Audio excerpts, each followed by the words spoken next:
জীবনের প্রত্যেকটা ক্ষেত্র, প্রত্যেকটা মুহূর্ত আল্লাহর আইন, আল্লাহর বিধান অনুযায়ী জীবন পরিচালিত হওয়ার দরকার আছে না নাই? নাকি শুধু কেবলমাত্র মসজিদে এসে 5 ওয়াক্ত নামাজ পড়বেন, রমজান মাসে রোজার 30টি রোজা রাখবেন, আর নির্ধারিত সময় যাকাত দিয়ে দিবেন, সুযোগ হলে হজ করবেন, এটাই কি শেষ? শেষ না। এর ভিতরে অসংখ্য কাজ রয়েছে। আল্লাহ তাআলা বলছেন, ইয়া আইয়ুহাল্লাযীনা আমানু দুখুলু ফিস-সিলমি কাফা, উদখুলু ফিস-সিলমি কাফা, পরিপূর্ণভাবে ইসলামের ভিতরে প্রবেশ করো।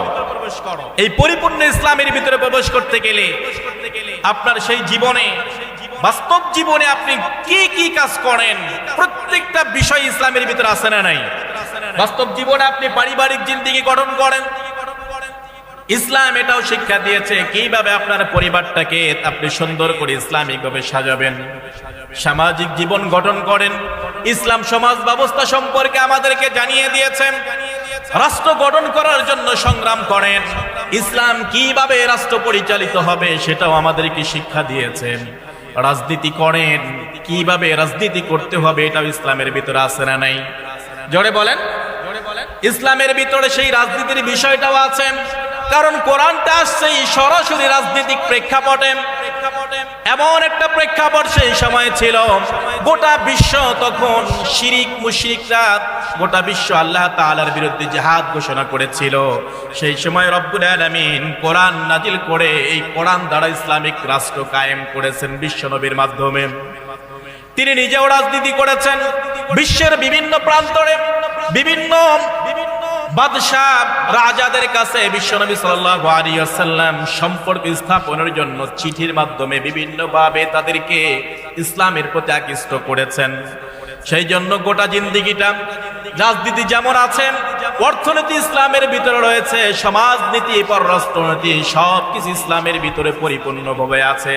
আর আপনি যদি বলেন আমি ইসলামটাকে মানি, তবে এই অংশটুকু বাদ দিয়ে, এই অংশটুকু বাদ দিয়ে, এখন আপনার এক বন্ধু 5 ওয়াক্ত নামাজ পড়ে, 5 ওয়াক্ত নামাজ আদায় করে, এখন আপনি গিয়ে তাকে বললেন, বন্ধু তুমি তো 5 ওয়াক্ত নামাজ পড়ো, এটা খুব ভালো কাজ, নামাজ পড়া ফরজ, নামাজ পড়লে আল্লাহ খুশি হয়, নামাজের বিনিময়ে জান্নাত পাওয়া সম্ভব। তাকে আপনি সুন্দর করে বুঝালেন, এরপরে বললেন এই নামাজের পাশাপাশি ইসলামিক আন্দোলন করা, আল্লাহর জমিনে আল্লাহর দ্বীন বাস্তবায়ন করার সংগ্রামটাও তোমাকে করতে হবে। এই তো শুরু করে দিলা রাজনীতি, এতক্ষণ তো ভালোই ছিল। একথা বলে কি বলে না? এরকম লোক বলার আছে না নাই? এই তো শুরু করলা রাজনীতি, এখন তুমি এর ভিতরে কেন এটা ঢুকাও? এটা ওই বন্ধু ঢুকাইছেন, আল্লাহ ঢুকাইছে? জোরে বলেন।